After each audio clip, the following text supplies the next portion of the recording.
halkani waa taar TV daawada ku soo dhawaada barnaamijkeennii wax weydiin ogaal ka sheegne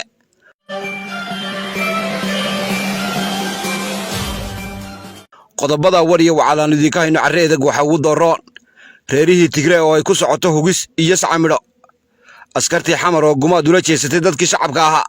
Suudaan iyo Bashangul oo jazaar ah Imaaraadka iyo Iiraan oo abayaal wasay iyo madax dhaqameedka beelaha bariga Burco iyo madaxweyne Biixi oo ismutay wararkaasi iyo warar kale oo dheeraad ah ayaan idin haynaa ku soo dhawaada barnaamijkeen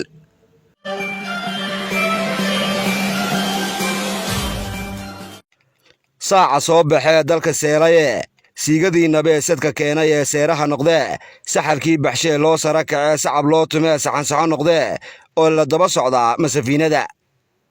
waa saba noqonay sida sagalka roob ama geeda sarow ama sabarra godan soodan lagu orday dadku daba socda baloga usirto masafiinada wararka isugu jira dhaqayada iyo dhiiqa dheerta ee ka imanaya fikta sare ee dalka Itoobiya ayaa sheegaya in la isku bashiishtay oo dagaalku galay meel maalin gaar ah ama la isku daashaday waxaa la arkayay oo muuqday hilaaca gantaalada isdhaafsiga gamuunada sida garmaqaatayaasha gaashaanka waranka teeriga artiga iyo gamaska sidoo kale waxaa soo yeedhaya qaylada iyo ubataynta iyo reenka iyo guuxa iyo jibaadka iyo talelka iyo xuurta iyo xoonka waxaa la bitinayaa in goobaha dagaalka ee waqooyiga dalka Itoobiya ay isu rogeen jiqjiqistii geerida iyo dooxadii dhimashada ama gigashada hada tiyo sidoo kalena u ekaatay dhafoormeyd oo had ku taagan yahay weerihii ugu dambeeyay ee ka soo baxay dibnaha ra'iisul wasaaraha dalka Itoobiya ayaa biniixiyay in la isku faraxashay magaalada Dabra Burhaan oo aan milay laba kala nasan 48 saac ee u dambeeyay Abiy Ahmed wuxuu sheegay in kooxaha gaarayacuunta Tigray ay hadda ku jiraan dhabarjeedis baxsi naflacaari dirganwaa hidinwaa jaanwarid humbaali dhaqaaq habgaal naaqdays ku guris gururbeel iyo weliba garab dhigid xagga kale waxaa la sheegayaa ama ifafaalaha iyo docogaysigu bitiyeen balanbaalisaha aan duuliyaha lahayn ee iskoodisu wada oo dulrooraya Abiy Ahmed iyo taliska sare ciidamada qalabka sida Itoobiya kuwaasoo ku celcelinayay inay heleen meel ay gabaad ka dhiganayeen gabraarada TPLF oo ay la heleen bambooyinka culus waa iyaga iyo allahooda waxay sheegeen in la isu la geliyay askar door ah oo gaadhaysa 20,000 oo ka mid ah ciidamadii falaagada TPLF oo madurmay iyadoo aan baroortu damin geyiga carra Tigray sida la sheegay waxa fiidmeerahan ugu bowdheer dalka Turkiga maadaama ay burka hoos ka galeen diyaaradihii jeesaska midoobay ee Imaaraadka Carabtu iyaguna saraakiisha sare TPLF ayaa ku qaylinayay goor maanta ahayd in dad iyo duunyaba isirgoynayo iyagoo sheegay inay ku socoto sacamidho docda kale waxaa la arkayay gaadiidka isjiidka ah ama loo yaqaano dharraqlayaasha ee ay dambaabaan duulka la yiri Tigray oo ku shufbeelay ama ku siniinay inta ka dhaxle maqalle iyo Dabra Burhaan oo jidadka u daadsan sida golfafaha weli waxaynu dhex jibaaxaynaa wararka Itoobiya oo aan kala go'ayne waxaa hadlay wasiirka gaadiidka uga wakiilka xukuumadda Abiy Ahmed isagoo kaga tiraabay Addis Ababa maruu u dibinjaaqay qolyaha wararka Hanfiira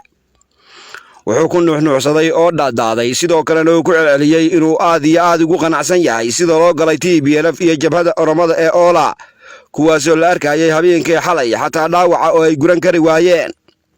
iyaguna waxaa gacan wax lagaga wanaajiyay reeraha oromada taxdhiga oo magaciisa la yiraahdo shacni kuwaasoo laga soo tigsiin waayay inay askar ku keenaan ciidamada Itoobiya weli fari kama qodna faanoole waxaa iyaguna sameeyay dabraweerar iyo muhoobi maleeshiyada reeraha Bashangul Gomes kuwaasoo hore u kala xidhay kalshinta winiiqa leh iyaga oo soo weeraray jidhaanta afliigada leh ee biyo xidhanka Abaay balligan biyo xidhanka oo noqday doolo ayaa waxaa madax isugu soo tuuray marya calasta Bashangul kuwaasoo geystay haan raawanimo dad iyo duunyaba wax lagu yeelay xukuumadda Addis Ababa ayaa u sibir saartay kuna eedaysay inay soo direen ama ay dabada ka riixayaan ciidamada dalka Suudaan oo isku qanciyay dhawaan dhibtii gaadhay ciidamada dalkooda ee wax lagaga laayay gobolka Al-Fashqa waxay Itoobiya sheegtay inay doonayeen si ay ugu aargudaan askartoodii lagu tuturqay gobolka Qadaarif Addis Ababa ayaa isla soo taagtay iyo laba kabood maadaama oo ay ka tibix siisay inaanay ku lahayn falka ee ay abaabuleen dowladda shisheeye dhinaca kale qolyaha isu yaqaana inay dhowraan qofnimada hay'adaha xuquuqda dadka oo isa soo yuubay meel haamaday iyo gabadana leh ama ay ka dhacayso juuba dhaxameed ayaa sheegay inay hayaan raadraac iyo tibaaxad oo ay ku soo ogaadeen in dalalka Imaaraadka Carabta iyo Iiraan ay geeyeen gudaha dalka Itoobiya qayb ka mid ah dhunkaasha iyo dhire dhabatada dadka murmurisa ama kala muldhisa dubka diirka iyo lafaha sidoo kalena laysa unugyada wadanayaasha ama halbowlayaasha boga beerka sanka afka iyo dhagaha. arrintani lala daba jabacsaday jaalayaasha Abiy Ahmed soo gaadiid qaatay Tehran iyo Abu Dhabi ayaanay xukuumadda dalkaasi iska daafadayn iyadoo aan sidoo kalena dhabarka u dhigan, taasoo sida ay faalaynta iyo gorfaynta ku tabinayaan dalalka Afrika iyo duulka careedag ay sheegeen inay tahay eed culayskeeda la isla jeerkaasna looga fadhiyo siday Addis Ababa gabal uga cadeyn lahayd haddii ay wax jiraan ama ay haanta gadaankeeda u soo saari lahaayeen qolyaha xuquuqda dadka u dooda.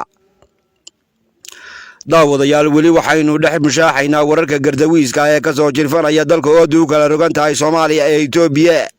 waxaa iyana la soo bandhigay siday baahiyeen qoomiyadda Danaakishu in shixnadii ugu horeysay ay soo gaadhay ama ay timi magaalada Milla oo ku taala ama dhacda qaydka u dhaxeeya Itoobiya iyo Jamhuuriyadda Jabuuti.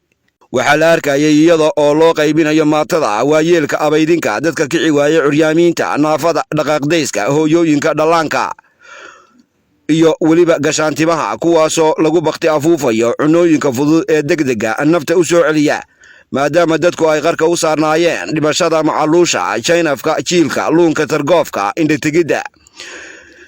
iyo wixii leh si ay uga baaqsadaan golfafaha fuuqbaxa shubanka iyo banta. dhinaca Soomaaliya wararka dhiilada leh ee qaylaroorku ka soo lalinayo dhankaas iyo magaalada saaran badweynta Hindiya ee Xamar ayaa ku warramaya in halkaas labadii cawo ee ina dhaafay lagu gaban waray dar warmoog ah oo aan waxba galabsan oo weliba u badnaa barbaar soo koraysa. 3 qof oo qurbaxay ayaa la sheegay in la isaga soo dhigay gacanta aan birmageydada aqoon ee ciidanka dowladda xukuumadda madaxweyne Farmaajo. dilka koowaad ayaa la sheegay inuu ka dhacay meesha loo yaqaano dabka oo ah isgoys buuq badan oo aan lagu kala bixin ushii cirka loo tuuraana aanay soo noqon. askar wadatay tuutaha dowladda iyo tiyootaha militariga ayaa isu la geliyey isna duldhigay kana tallaabsaday raqdooda 2 walaal ah oo la kala odhan jiray Sikariye iyo Sawda, kuwaasoo waxoogay kawlaha u soo doonay afo ay walaala yihiin oo ku foolanaysay fireeye aaga ka dhowaa waa dhaqtare. waxaa warku intaa ku daraya inay fakadeen oo fadhaqa tiiriyeen askartii dilka geysatay kuwaasoo goobta ka baydaday kadib markii ay xanfar ugu jiideen. iyaguna qoyskii laga soo xudumay labadan carruurta ah ayaa ku xila furay inaanay duugi doonin abaydinkooda rasaasta loo nacay teeriyeenta la soo qabanayo ama geedka lagu soo xidhayo askartii dilka geysatay.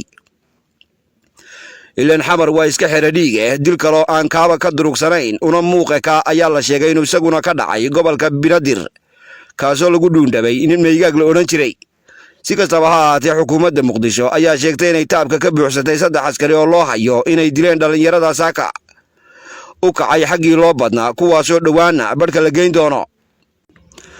ugu dambeyntii daawade sida uu u bitiyey TAR TV mid ka mid ah madax dhaqameedka beesha bariga Burco ayaa xanta suruqda iyo ajadaba ka saaray inay si dhiibliya u kulmeen foodan ay isu dareen isla jeerkaasna jilbaha isu aasteen Beyrulida ama buulyaraha looga taliyo Somaliland. salaadiinta oosha bariga Burco iyo madaxweynaha Somaliland Muuse Biixi Cabdi waxaa la sheegay in laga wada hadlay oo la faambiyey lana falamuguray sidoo kalena wada hadal dheer kadib la isla jeexjeexay kaasoo u socday si jagajagaya.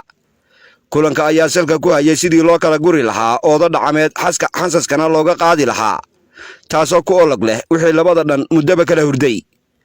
arrintani oo ku socotay qarsoodi iyo duulimaad hoose oo lagaga ilaalinayay sanqadha dhowrta iyo weliba jabaqda ayaa la sheegay in muddo kale loo ballamay sidii loo sii wadi lahaa taasoo aan sidaaba u sii fogeyn. wuxuu sheegay in arrintu ku socoto guul ooman iyo mid cokan teer iyo inta la isla guryo tagaayo. waxay sidoo kale tani tuunka iyo turxaantaba ka saaraysaa hadallo iyo been abuur aan lahayn sumadab iyo sumad caanood fur iyo dhagjeex ama sarimo iyo wixii raaca taasoo lagu jahwareerinayay in madaxda dhaqanka ee habar jeclo ay ku gacan saydeen codsi uga yimi madaxweyne Biixi. waxaa isimada malaaqyada garaadada ugaasyada duubabka beeldaajiyayaasha burka u tuurayay suldaanka guud ee beesha bariga Burco Suldaan Cabdilaahi Suldaan Cali kuwaasoo madaxweynaha maanta si rasmi ah u horkadaloobsaday. waxaa la sheegay in hadda la soo kala fulay balse la isku laaban doono tiyo 3 suldaan loo xil saaray arrinta dhinaca hadalka. intaa warranay waxaanu ku darna ma ogin wax weydiin ogaal ka sheegnay waa Maxamed Aadan Dirir. tan iyo kulanti dambe nabadgelyo iyo nooli kulantee. sariflaha cawad ee gadgadiya shilimada caanteynada bowladaha dhururida iyo dhexdaloosha meel caleen lahoo uu cirku helaa cuud lagu dhaqaa sidoo kale casrigan carre edeg dhammaan sarrif caanbaxoo carrigaba dhammaan u cajiibsan iyo cawad bay bulshadu ku caloolsan tahay cawad money exchange ugu soo hagaag inaad ka bedelato waxaad gambooyin haysato kuwaasoo kuu dhex yaalla koortaada telefoonka ee saadama ii dahab sarifka cawad wuxuu kuu soo kordhiyey inaad wixii sumuni ah ama lacagtaada uga bedelato qaab online ah adoo adeegsanay doona adeegga ama ablicathonka cawad money exchange ilan waa la yidhaahdaa haddaad shirkadda telesom kaadhkeeda wax kala baxdo ka sarrifo ama ka bedelo 230 630 440 haddaad shirkadda somtel ka doonayso inaad ka gedisato ii dahab fadlan ka bedelo 65 44 730 999 cawad bay bulshadu caawiye berriba ku caloolsan tahay cawad money exchange